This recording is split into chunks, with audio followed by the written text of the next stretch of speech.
السلام علیکم ورحمۃ اللہ وبرکاتہ۔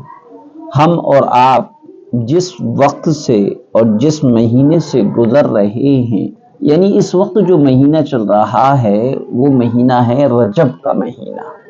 اور رجب کا مہینہ بہت ہی بہترین مہینہ ہے، کیونکہ یہ حرمت والے 4 عظیم الشان احترام والے مہینوں میں سے ایک مہینہ رجب کا ہے۔ کیونکہ اسلام کے اندر 4 مہینے بڑے حرمت والے قابل احترام ہیں۔ نمبر 1 رجب ہے، نمبر 2 ذی قعدہ ہے، اور نمبر 3 ذی الحجہ ہے، اور نمبر 4 محرم ہے۔ رجب کے سلسلے میں حضرت انس رضی اللہ تعالی عنہ سے روایت ہے کہ اللہ کے رسول صلی اللہ علیہ وسلم جب رجب کا مہینہ شروع ہو جاتا تھا تو یہ دعا بکثرت پڑھا کرتے تھے: اللہم بارک لنا فی رجب وشعبان وبلغنا رمضان۔ اس کا ترجمہ یہ ہے: اے اللہ ہمارے لیے رجب اور شعبان میں برکت عطا فرما اور ہمیں رمضان کے مہینے تک پہنچا۔ گویا کہ یہ دعا رجب اور شعبان کے مہینے میں بکثرت پڑھنا چاہیے۔ اسی طریقے سے رجب میں ایک کام بہت اہتمام سے ہمارے بھولے بھالے مسلمان بھائی اور بہنیں کرتے ہیں، اور اس کو عبادت کا اور دین اسلام کا اہم ترین حصہ سمجھتے ہیں۔ حالانکہ ان کو سمجھنا چاہیے، ہم لوگوں کو یہ جاننا چاہیے کہ اللہ تبارک و تعالی نے انسان کی ابدی اور ہمیشہ ہمیشہ کی کامیابی کو اپنی اطاعت اور فرما برداری میں رکھا ہے۔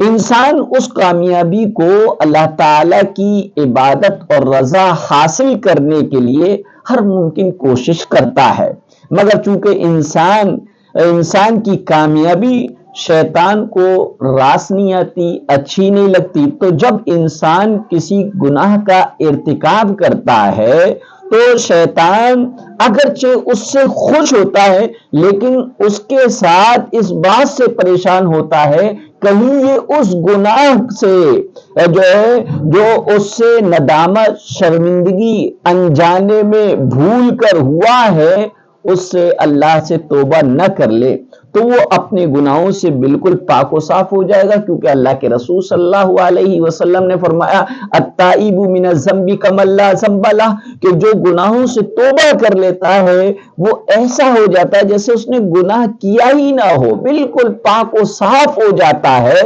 تو شیطان سوچتا ہے میری ساری محنت بیکار چلی جائے گی، رائے گاں چلی جائے گی، تو پھر انسان کو ایک ایسے گناہ میں مبتلا کر کر وہ شیطان مطمئن ہو جاتا ہے کہ اس کے کرنے کے بعد انسان کو توبہ کی توفیق ہی نہیں ملتی، کیونکہ انسان اس کو گناہ سمجھتا ہی نہیں ہے۔ جب گناہ نہیں سمجھتا تو وہ توبہ بھی نہیں کرتا، جب توبہ نہیں کرتا تو اللہ کے یہاں پر وہ معاف نہیں کیا جاتا، اور وہ گناہ ہے بدعت۔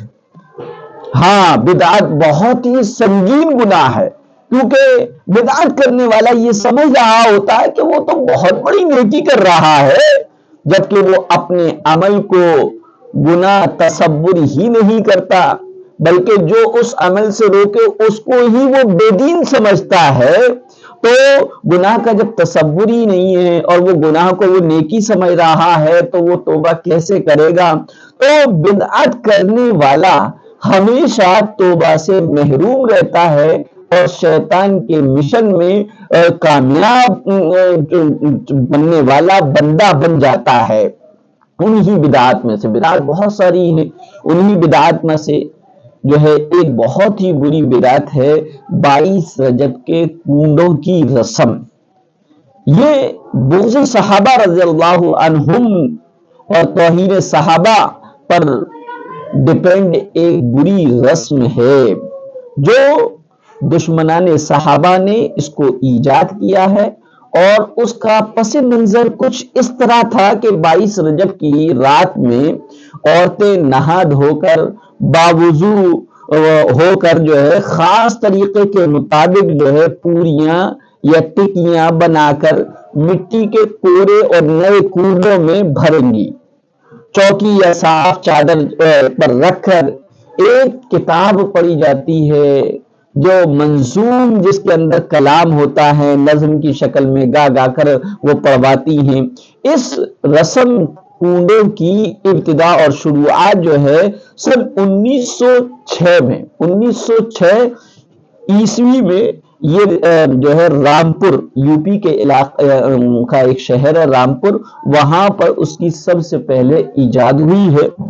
اور کنڈوں کے سلسلے میں ایک من گھڑت کہانی ہے کہ رجب کے کنڈوں کو ثابت کرنے کے لیے اور اس کو عبادت بنانے کے لیے ایک جھوٹی کہانی کا سہارا لیا جاتا ہے، اور وہ کہانی یہ ہے کہ مدینے میں غریب لکا ہارے کی بیوی نے امام جعفر صادق رحمت اللہ علیہ کو یہ کہتے ہوئے سنا کہ جو 22 رجب کو میرے نام کے کنڈے بھرے گا، پھر اللہ سے جو بھی دعا کرے گا وہ قبول ہوگی، ورنہ قیامت کے دن وہ میرا گریبان پکڑ لے۔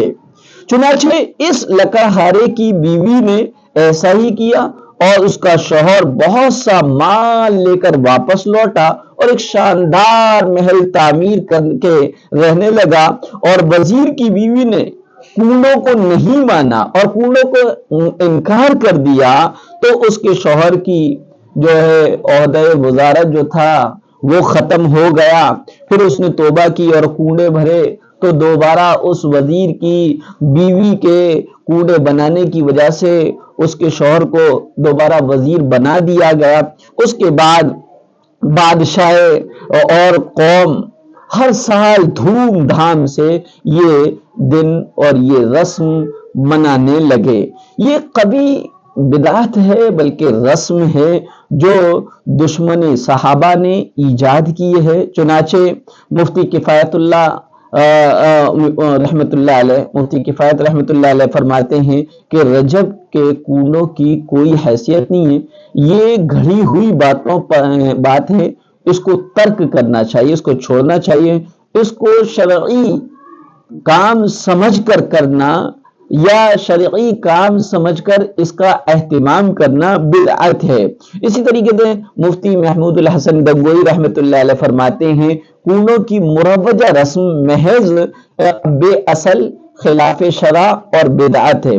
22 رجب نہ تو حضرت جعفر صادق رحمت اللہ علیہ کی تاریخ ولادت ہے اور نہ ہی تاریخ وفات ہے۔ اس کا حضرت جعفر صادق رحمت اللہ علیہ سے کیا تعلق؟ 22 رجب حضرت امیر معاویہ رضی اللہ تعالی عنہ جو امت کے ماموں ہیں، ان کی تاریخ وفات ہے۔ اس رسم کو محض پردہ پوشی کے لیے حضرت جعفر رحمت اللہ علیہ کی طرف منسوب کیا گیا ہے۔ در حقیقت یہ رسم حضرت معاویہ رضی اللہ تعالی عنہ کی وفات کی خوشی میں منائی جاتی ہے۔ جس وقت یہ رسم ایجاد کی گئی اس وقت اہل سنت کا غلبہ تھا، اس لیے خفیہ طور پر یہ رسم منائی گئی۔ لہذا برادران اہل سنت کو اس رسم سے بہت دور رہنا چاہیے، نہ خود اس رسم کو کریں اور نہ ہی اس میں شرکت کریں۔ حضرت مفتی رشید احمد صاحب رحمۃ اللہ علیہ فرماتے ہیں کہ کنڈوں کی مروجہ رسم جو ہے دشمنان صحابہ نے حضرت معاویہ رضی اللہ تعالی عنہ کی وفات پر اظہار خوشی اور مسرت کے لیے ایجاد کی تھی۔ تو پتہ چلا کہ صحابہ سے محبت، صحابہ معیار حق ہے، صحابہ سے محبت جزء ایمان ہے، اور صحابہ سے بغض اور نفرت ایمان سے بندے کو خارج کر دیتا ہے۔ اس لیے مسلمانوں پر لازم اور ضروری ہے کہ ہرگز ایسی رسم نہ کریں، دوسروں کو بھی اس حقیقت سے آگاہ کریں کہ اور ان کو اس رسم سے بچانے کی کوشش کریں۔ چنانچہ مفتی تقی عثمانی صاحب بھی فرماتے ہیں کہ آج کل معاشرے میں فرض یا واجب کے درجے میں جو چیز پھیل گئی ہے وہ کنڈے ہیں۔ نماز پڑھے نہ پڑھے، روزہ رکھے نہ رکھے، گناہوں سے بچے نہ بچے، لیکن کوڑے ضرور پکائے گا، کوڑے ضرور کرے گا۔ خدا جانے یہ کوڑے کہاں سے نکل کر آ گئے ہیں، نہ قرآن سے ثابت ہیں، نہ صحابہ اکرام سے ثابت ہیں، نہ تابعین سے ہیں، نہ تبع تابعین سے ہیں، اور نہ بزرگان دین سے اس کی کوئی اصل ملتی ہے۔ بس ہماری قوم محض مزہ اور لذت کی عادی ہو کر اس طرح کی چیزوں کو کرتی ہے، اور اس طرح کی چیزوں کو امت میں جو اتنا پھیلایا گیا کہ امت اس طرح کی چیزوں کو کرتے کرتے خرافات میں مبتلا ہو گئی، حقیقت روایات میں کھو گئی، یہ امت خرافات میں کھو گئی۔ اس لیے جو ہے ایصال ثواب کا ثبوت ہے، اور ایصال ثواب کے لیے کوئی دن خاص نہیں ہے، کوئی چیز مقرر نہیں ہے، آپ جب چاہیں جب بھی ایصال ثواب کر لیں۔ فاتحہ کا مطلب یہ ہوتا ہے ایصال ثواب پہنچانا، مرحومین کو جو بھی آپ ثواب پہنچانا چاہتے ہیں وہ ثواب پہنچ جاتا ہے، لیکن اس کے لیے کوئی خاص دن مقرر کر لینا، خاص تاریخ مقرر کر لینا، یا اس کے لیے خاص پکوان اور ڈش طے کر کے پھر فاتحہ دلانا، یہ بھی جو ہے شریعت پر زیادتی ہے۔ جو شریعت نے متعین فکس نہیں کیا، آپ اس کو اپنے عمل سے متعین اور فکس کر رہے ہیں۔